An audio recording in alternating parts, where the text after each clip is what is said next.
India has promised the world that it would go net zero by the year 2070. Therefore, it has become crucial for India Inc. to be at the forefront of sustainability drive. With this agenda as the centerpiece, CNBC TV 18 and Schneider Electric's Green Yodha hosted the Sustainability Roadmap towards a greener economy. The event was kicked off by an opening address by CNBC TV 18's Delhi Bureau Chief, Parikshit Luthra. Welcome to this very special event. CNBC TV 18 and Schneider Electric bring to you the Green Yodha initiative, the sustainability roadmap towards a greener economy. At COP26, India's 2030 decarbonization target was announced. The Prime Minister had announced the Panch Amrit of 5 climate goals. India now stands committed to reduce emissions intensity of its GDP by 45%. 50% cumulative electric power installed capacity from non-fossil fuel-based energy sources and 500 gigawatts of renewable energy capacity by 2030. Now, on popular demand, the difference between carbon neutrality and net zero. Carbon neutrality means that you can compensate for your emissions, typically with offsets, while net zero requires abatement of your emissions. Now, I was told that this is a term that will come up very frequently in the conversations, and we must explain this to our audience, even though I think all of you are experts here. You don't need any advice and no explaining. In his special address, Deepak Sharma, Zone President, Greater India MD and CEO of Schneider Electric India, shared Schneider Electric's perspective on the sustainability roadmap. The moment of India has come where we are actually on a very important part on the global roadmap or the global focus, where India is going to ride the next phase of the growth economy and digitization. So it's a very great moment for all of us to witness that we are in a country at the right time or in the right phase when we play an important role across the world. Now, we would be a 5 trillion economy by 27-28, probably a more 6 trillion economy by 2030. That would mean we would need much more urbanization. The data shows that almost 60 crores, 600 million people of us would be in urban cities. Our needs of data center, I say corrected, probably is going to more 3x than 2x. Amount of industrialization we will do. We would be adding almost 500 billion plus businesses across the globe. One of or most of our global cities will be growing faster than the global bigger cities. And our infrastructure spend would be adding another by 3 to 5x. This is all exciting to the journey we want to build in this country. We at the Schneider Electric are super proud that some of our big installations are in this country are powered by Schneider technologies, be it the metros, the airports, the hospitals, the buildings, the green buildings. All the revolutions or the green stories we are talking about are actually helping us to build a greener infrastructure. And with all this, we are very proud that with all the government supports, and we are a strong partner in building tomorrow, which is going to be green in all the punch thoughts or the different initiatives the government is taking to build a sustainable tomorrow.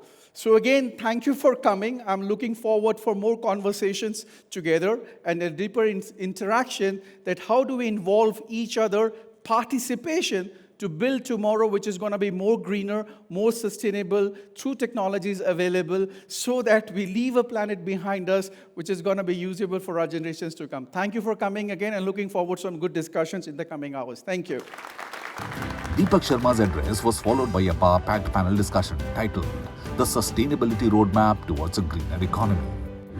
Thank you very much, ladies and gentlemen, for joining us this evening. It must have been a very, very long day.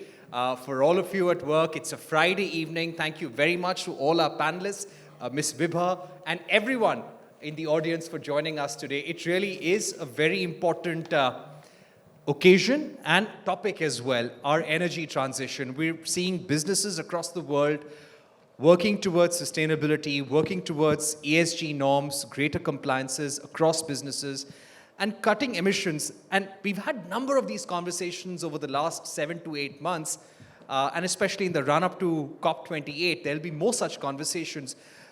But clearly, this is no longer a goal or a greater good that we need to work for. It makes all the business sense. And as a news anchor, over the last few weeks, We've seen so many climate disasters, and it makes you really think that we need to all think about it. And one thing that I'll ask all the panelists is what we need to do as citizens as well. There's a lot that we can do as industry, we can do as government, but as citizens also, we need to change our own mindsets. So I'm not the one who should be doing too much talking. I'm going to kick this panel discussion off. Let me bring in Mr. Deepak Sharma at this stage. Deepak, that was a great presentation by you, giving us a sense of what Schneider Electric is doing with its partners across the world. I'd like you to give us a sense and explain our audience. You've got some major, big players, multinationals, who know what they want to do, what they need to do when it comes to sustainability.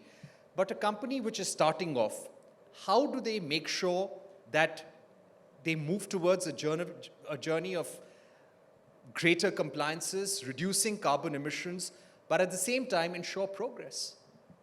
So thank you again. Probably it's one of the most important points. How do we start? Where do we start? And we normally talk about, defining a strategy. What's our next 5-year strategy? Next, what is our next 10-year strategy? And then in the strategy, we say, what is the sustainability piece of it, right? I think that era is over. There is nothing called strategy and sustainability. There is only one strategy, which is sustainable strategy. Because imagine that you won't have a planet, so all the strategies you're going to define, they are of no use because you don't know how to and where to implement them. So sustainability comes, I think, as a core part of our stories, whatever we do. And then comes, okay, we have defined a strategy which is sustainable. This is what we achieve. And the beauty is no more a vanity metric. It actually becomes like a sanity metric, right? How do we ensure it happens? Mr. Gupta, if I were to ask you, Yotta launched its data center in Noida last year, and data centers are known to be power guzzlers. Give us a sense of how you are making sure that your facility is using world-class technology when it comes to reducing emissions across operations. Thank you. So first of all, just to give a perspective, many people possibly now that's not the case, that you may not know data centers, but this is a word which started buzzing our lives ever since digital came in our lives. 3% of the world electricity actually is actually getting consumed only by a few buildings in the world which are data centers. That scenario is now happening in India as well. It happened in Singapore because that is the country which had got a big part of the data center of the whole APEC.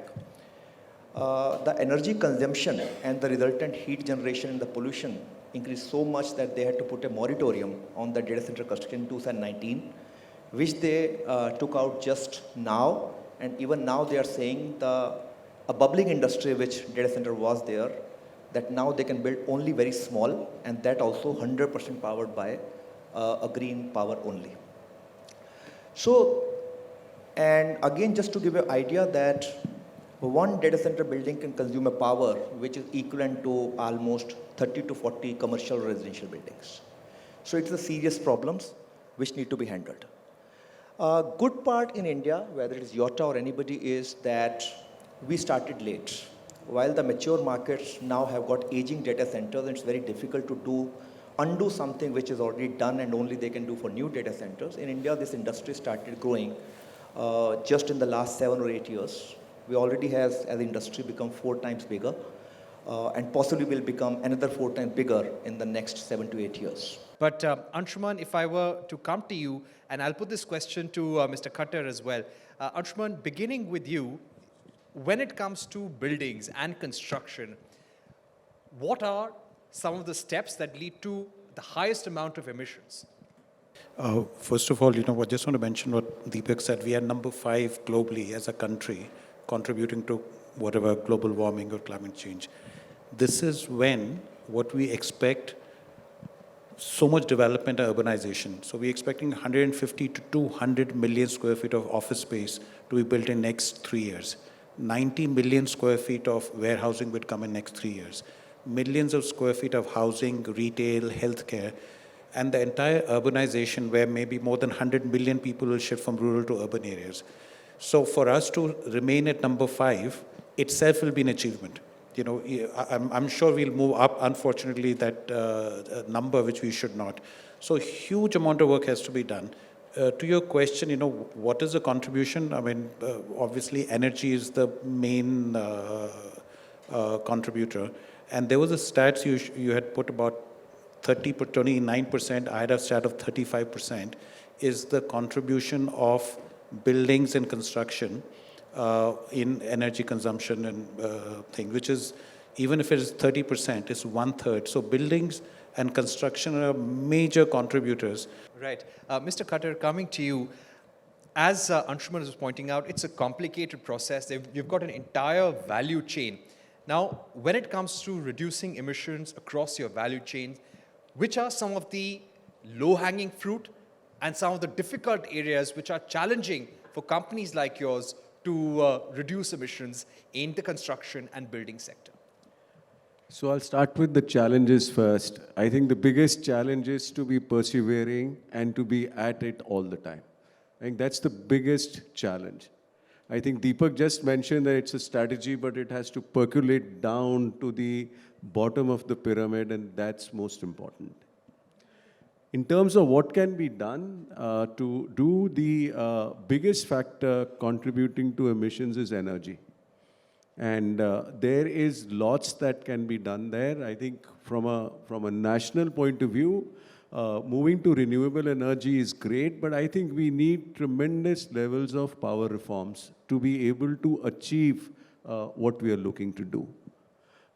It's energy on one side, it is water conservation on the other, it is waste management on the third. The other major contributor to it is transportation.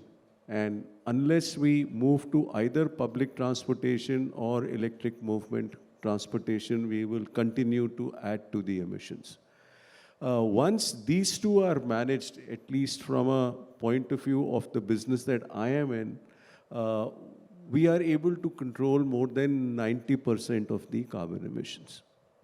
That's good to hear. And of course, some of the steps that you're talking about are being taken by the government in terms of electrifying transport. But there too, there are some challenges with regard to charging infrastructure and technology as well. But Mr. Jaipuriar, to get you in, you were telling us a short while back, and it's widely known that the Delhi airport is already carbon neutral. You're working towards going net zero by 2030.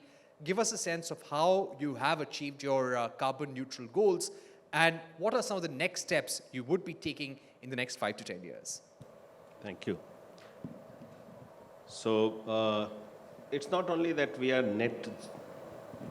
we are looking for net zero, but in terms of all the green practices, I think we are leading across the world in terms of many of the practices.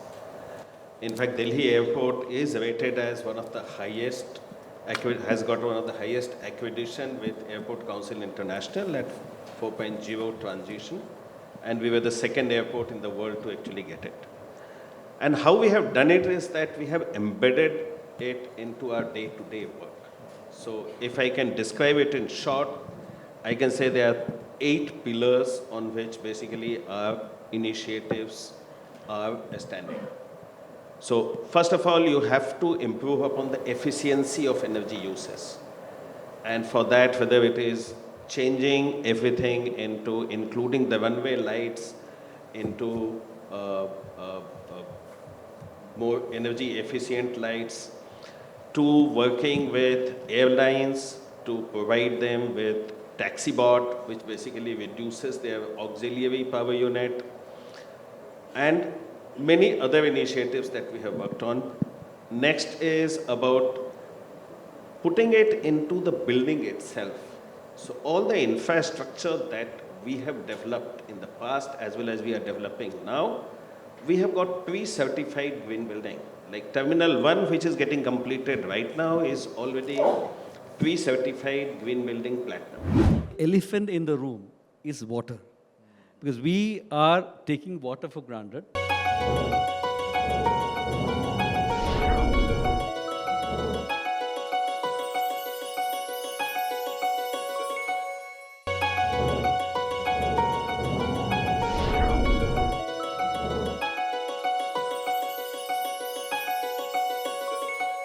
Mr. Asok Kumar, I'd like to get in the government experience here. The reason why I came to you after listening to all other industry members is to just understand what is the Prime Minister's larger vision when it comes to clean energy and government industry roadmap for achieving our global COP commitments. And the Ganga Conservation Mission, a very challenging and mammoth task. Give us a sense of the kind of challenges you have to overcome on a daily basis and the kind of collaboration you're looking from the industry on that. Thank you. Actually, I was listening to the other panelists, many of them speaking on the electricity, but I would say the elephant in the room is water. Because we are taking water for granted, and all other things will survive only if there is water for people to drink. So water is very important. That's exactly why our Prime Minister had been stressing on water and water management for the last 8 years. So again, I'll go back to that data center, panelists on data center.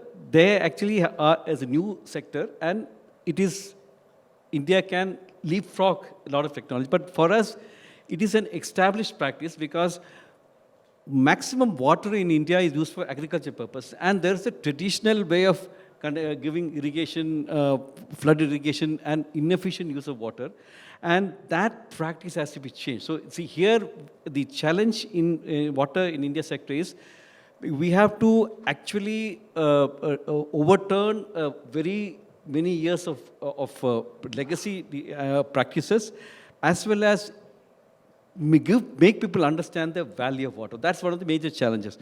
Now, that exactly is what the Honorable Prime Minister started when in 2014 he started with the Swachh Bharat mission, because water security has two important aspects, the quantity aspect as well as the quality aspect. Now, water quantity, see, the rain comes every year, the rain comes, and then that it has been constant for over the years. Last 100 years, rainfall pattern is the same. The intensity of rainfall is variable, but the quantity of rain which comes in every day, every year is the same. So, this good quantity of water which comes in can be spoiled by dirty water coming in. So, liters of good water can be spoiled by a few liters of dirty water. So that's why when we started the Swachh Bharat mission, it was actually to ensure that the toilets are provided to the people so that the open defecation is avoided. And that really prevented a lot of contamination coming into the drinking water sources. That's one major important.